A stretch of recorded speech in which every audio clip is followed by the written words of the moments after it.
Hello mga mahal kong viewers, mga katililing, saan man kayo sa mundong ito, North or South, East or West, Madam Orasyon, at your service! Kung natagpuan mo ang videong ito, hindi ito aksidente. May isang bagay na nakatakdang makaabot sa iyo ngayon. Ito ay timeless reading na ibig sabihin ay hindi mahalaga kung kailan ka nanonood. Kung nandito ka ngayon, ang mensahe ay para sa iyo. I'm asking the universe for protection, clarity, honesty, and gentle guidance para sa sinumang nanonood sa videong ito. Simulan na natin. Nine of Wands, Four of Swords, Queen of Swords, Six of Wands, Nine of Cups, Three of Pentacles, Ten of Pentacles, Two of Cups, and we have Six of Pentacles. Okay, try natin basahin ang mga cards. First, the heart of the matter, your current energy is Nine of Wands. So dito nakikita guys, you have the resilience, you are taking the last stand, meron kang persistence, your test of faith, may defensiveness, at meron kang courage. So parang sa buhay mo ngayon, sa kasalukuyan, meron kang pinagdadaanan. Okay guys, may pinagdadaanan kayo sa ngayon na sobrang para sa inyo, parang nakaka-stress na masyado. Parang napapagod na kayo, pagod na ang katawan ninyo. Pati yung isip nyo, puso't isipan, pagod na kasi nga may pinagdadaanan kayo sa ngayon. Pero, nagagawa mo itong gawin. Still, nakatayo ka pa rin at hindi ka basta-basta natutumba. Kung sa boxing ito, marami ka ng black eye sa mukha. Bugbog sarado ka na, pagod na ang katawan mo. Masakit na lahat ng yung katawan mo. As in, totally talaga, kunting kimbot na lang matutumba ka na, parang ganun dito. Okay? Pero still, nakatayo ka pa rin. Okay? Kung ano man ang laban na ito ngayon sa buhay ninyo, kung ano yung nakaka-stress sa'yo sa ngayon, lumaban ka lang, ha? Huwag susuko. Never surrender, ha? Yan yung sabi ni universe. Okay? Kasi malapit na rin yung matapos kasi 9 na eh. Pag 10 kasi ending na. Kung ano man yung nagaganap. Parang malapit siya, pa-ending na siya. Parang nasa climax ka na sa ngayon. Kung sa movie ito, nasa climax na, malapit nang matapos yung movie. So, siguro ang pagtitiis mo, malapit na ring matapos, guys, ha? Do not let go. Just hold on. Just a little bit more. Yun yung sabi ni universe. Okay? Maaaring mag-recover ka na soon. Ha? Sa mga past hurts. Kung ano man yung mga hurts na sa puso mo. Yung mga pain na naramdaman mo. Matatapos na rin yan. Kunting-kunti na lang, guys. Ha? Kaya mo yan. Yun. Just be resilient. Have faith. Okay? Yun nga, may andyan dito, test of faith. Kung hanggang saan ang faith mo. Tinetest ka dito. Yun. Ha? So, lakasan mo lang yung faith mo, ha? Yung mga paniniwala mo. Makakaya mo yan. Okay? Matatapos din ito na unos. Okay? So, let's continue here. Look, we'll check the past. We have Four of Swords. Meaning dito, meron kang rest, may recovery, may restoration. Pero, naganap na to. Nangyari na to dati. naka-recover ka na dito actually. Pero parang naulit-ulit yung stress na yun. Yung nangyari sa'yo dito dati, parang nauulit na naman sa kasalukuyan. So parang cycle siya. Ano ba to na sitwasyon na meron ka na parang paulit-ulit siya na nangyayari, guys? So, be aware ha, kung ano man yung mga nangyayari sa kasalukuyan, nangyari na to sa past mo. Parang naulit-ulit. Naku, hindi yan maganda ha. Kailangan alamin mo bakit nangyayari siya, nauulit siya lagi. Parang may mali kang ginagawa siguro. Kaya, nauulit-ulit yung mga nangyayari. Siguro maaaring connected to sa isang tao na nag-trust ka, na nag-forgive ka sa taong ito. Tapos inulit-ulit, nangyari na naman yung mga ginagawa niya na hindi tama. So balik na naman kayo sa uno. Same pa rin. Parang paulit-ulit na lang yung nangyayari na hindi maganda. At ikaw ay pagod na sa sitwasyon na ito. Example ha, magbigay ako ng example. Asawa mo o kasintahan na nagloloko, for example lang ha. Na find out mo na may iba siyang ibang mahal or may mga chicks kung ikaw ay babae. Or pwede rin to kung ikaw ang lalaki, yung partner mo may iba. Nakikipag-chuking-chuking sa iba, nakikipag-flirt sa iba. O ngayon pinatawad mo, o nagkaroon ka ng recovery, ang puso mo nawasak ng puso mo. May recovery na naganap kasi pinatawad mo na naghingi siya ng tawad. O ngayon kayo pa rin. O nangyari na naman, naulit na naman. O ito na naman ngayon, bugbog sarado na naman ang puso mo. So parang paulit-ulit siya na sitwasyon. So kailangan matapos ito. Kailangan tuldukan mo ito or else paulit-ulit lang to, guys. Babalik at babalik lang ito sa'yo. Parang cycle lang to. So, ikaw ang makakahanap ng solusyon nito para talaga na totally matapos na siya at hindi na siya maulit-ulit. Ha? Please. Please, please, please. Kung sino man kayo dyan na may sitwasyon na ganito.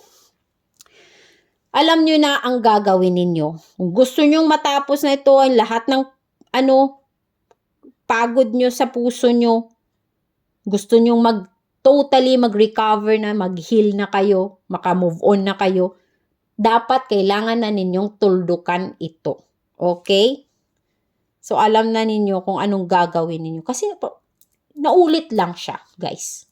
Yun yung nakikita ko dito sa mga cards. O, tingnan natin yung future mo. Queen of Swords.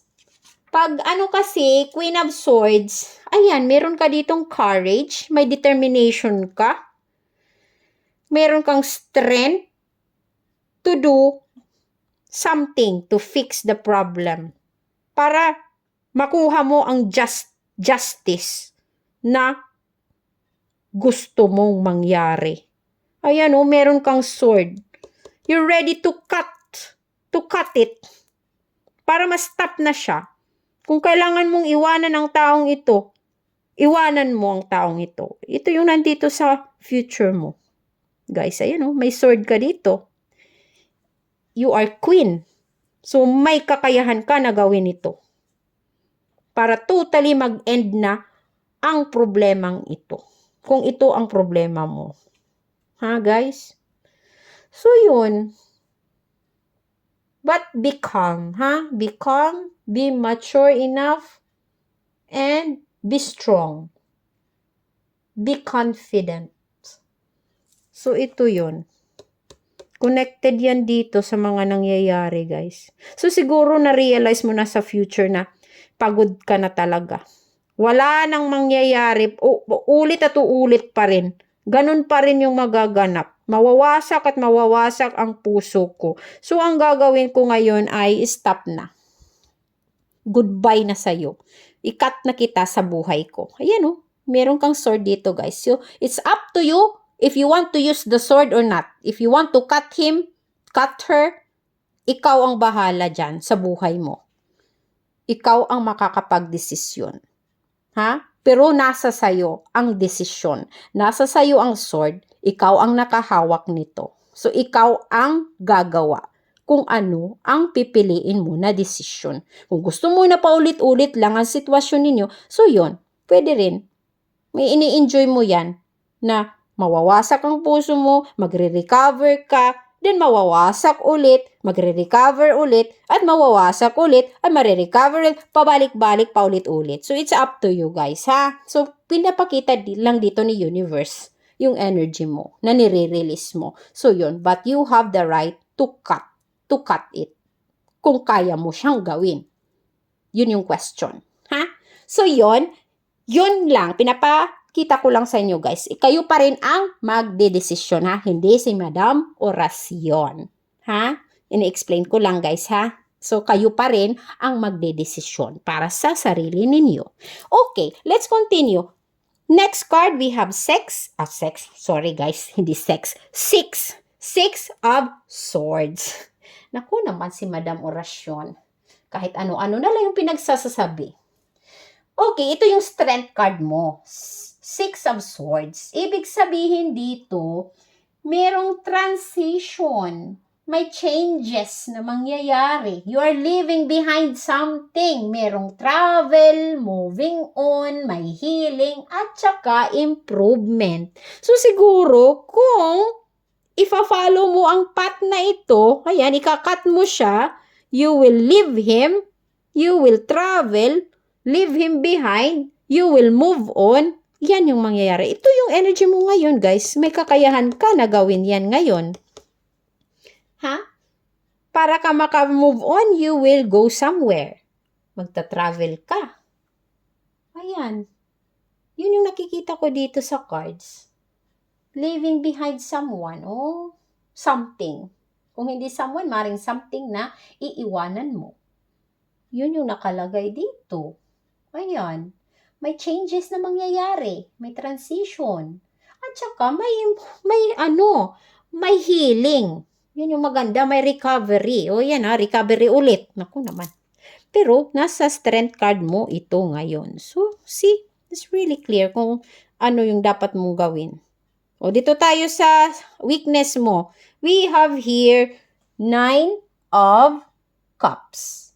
9 of Cups, ayan, may dissatisfaction ka, may lack of time, lack of joy. Ayan, wala kang joy dito. You are sad. Kasi negative ito. Kasi nalagay dito sa weakness mo. Kung ito nasa taas, this is very positive. You are happy. You are contented. O dito, kasi nakalagay dito sa weakness, naging negative si 9 of Cups. Instead na kayamanan yung nandyan, puro lang yan dyan, sakit sa puso. Yan, problema. Sakit sa ulo. Basta negative siya. Yun. Ha? Ito yung weakness mo ngayon. Hindi ka satisfied sa buhay mo ngayon. Not contented. Lack of joy. Ayan, wala. Lack of time. Naku, lahat lacking lahat. So yun, kasi pag continue ito na magaganap, ito, dito, na toxic relationship, wala talagang joy, walang kagandahan dito na magaganap. So, you need to move on. Ayan, move on. Leave behind something na hindi maganda para sa'yo, na nakakakos sa'yo ng sakit sa puso. Ayan, ng stress. Lahat na ng negativity. You have to move on, move forward. Yun, sabi ni universe. So, yun guys. Pag nagawa mo ito, then everything will be good. Dito naman, 3 of Pentacles. Dito yon yung earth area mo. Okay, maganda yung 3 of Pentacles kasi meron ditong collaboration, may teamwork, may building. Sama-sama kayo na naggagawa ng isang bagay. May pagtutulungan. Yun, may progress. You're planning together, may camaraderie. Maring connected to dito. Na parang magjo-join ka ng isang group, magbibisi ka, may gagawin kang ibang bagay para ma-divert ang isip mo, hindi ka na lang nag-iisip sa mga problema mo. Siguro makakatulong ito like sa mga church, mga ganyan, na-attend ka ng mga church meetings, yung mga activities sa church, sa maaaring ito yon. Yun yung nakikita ko dito para mag-heal ang puso mo, lahat ng mga nangyari sa'yo. Basta you're doing something, finding your people na tama para sa'yo, na makakatulong sa'yo, na sumusuporta sa'yo. Basta maganda yung effect para sa'yo. Parang ganun. Nakikita ko. New set of friends. Ganyan. Kasi yung mga kaibigan na totoo. Yun. Na tutulong sa'yo. Yun yung nakikita ko dito. And here naman, Ten of Pentacles. Ano to family to family legacy, inheritance. Ito yun. Siguro naiisip mo ang pamilya mo sa ngayon. Yung mga relatives mo, mga pinsan mo, lolo-lola, mga aunties, uncles, basta relative na malapit sa'yo. Yun, ito yun. Ten of Pentacles, yung parang may inheritance ka na matatanggap o makukuha galing sa kapamilya mo. Ganyan. Basta may unexpected na bagay na mabibigay sa'yo galing sa kapamilya mo. Parang ganyan. Yun yung nakikita ko. Or let's say, may padala galing sa abroad, ganyan, package, or whatever, gifts, pera, whatever. Basta galing sa kapamilya mo. Ito naman, Two of Cups. Dito naman sa Two of Cups, maganda kasi ito yung Two of Cups. Kasi sa emotion din to, kasi cups din ito. Parang lahat, almost cups or pentacles meron din. Yung cups din. Yung cups kasi, Two of Cups, merong unity, may partnership, may connection, may harmony, mutual love and commitment. So, siguro may mamimit ka na tao na totoong magmamahal sa'yo. Kung na-let go mo ang taong ito dito na hindi maganda para sa'yo, may mamimit ka na bago na totoo para sa'yo, na makakatulong sa'yo, maaring siya tutulong sa'yo, itong bagong magmamahal sa'yo ng totoo. Or pwede rin, ang taong ito, kung binigyan mo siya ng warning na iiwanan na kita kung hindi ka magbabago, sumari dito na-realize niya, dapat maging mas mapagmahal na ako na asawa, maging mapagmahal na ako na kasintahan, mas maging caring na ako sa kaniya. Kaya nagbago siya. Mari siya rin ito na nagbago dito. Hindi ko alam. Basta may tao dito na totoong magmamahal sa'yo. Okay, guys? Kung hindi naman ito siya, maaring iba na mamimit mo. Or maaari siya na nagbago, na totoong nagbago nga. Yun nga, hindi natin alam. Pakiramdaman mo, okay? Kung siya to or iba. Ikaw nang bahala dyan. Nahirapan na si Madam Orasyon. Basta binabasa ko lang kung ano yung nandyan, okay? Tinatry ko lang i-apply yung intuition ko. Basta yun yung energy na nakikita ko. And the last, we have Six of Pentacles. Sex ulit yung sinabi ko. Bakit laging sex yung naisip ko? Hindi naman na ako mahilig sa sex. Naku naman, sorry guys. Six of Pentacles, I mean. Pag Six of Pentacles, we have charity, generosity, may sharing, may giving, and accepting or receiving. Basta may wealth dito. Pero since nasa to siya, water element, mostly sa feelings ito. Siguro may taong laging nandyan sa'yo, emotionally, na nakasupport sa'yo every time. So, binibigyan niya yung supporta niya sa'yo at tinatanggap mo ang suporta niya sa'yo. Parang ganon. And you feel better pag nandyan siya. Maaring ito to, same person ito, na laging sumusuporta sa'yo, parang anghel mo, na lagi siyang nandyan. Meron siyang support, maaring mostly sa emotional aspect ito, na tulong. Guys, kasi cups, emotional talaga.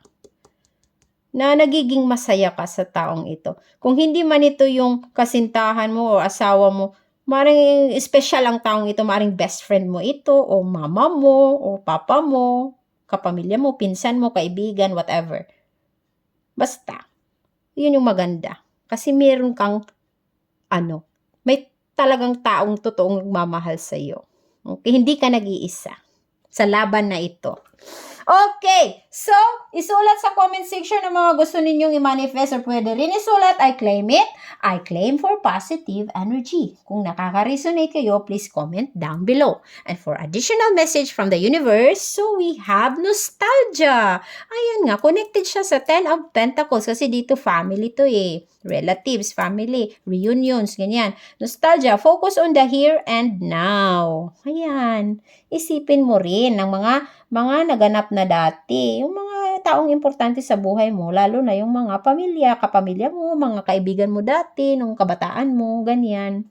Siguro you need to travel to go there, ganyan, para ma-meet mo sila ulit. Siguro, magkaroon kayo ng reunion, ganyan. Maaring ganun.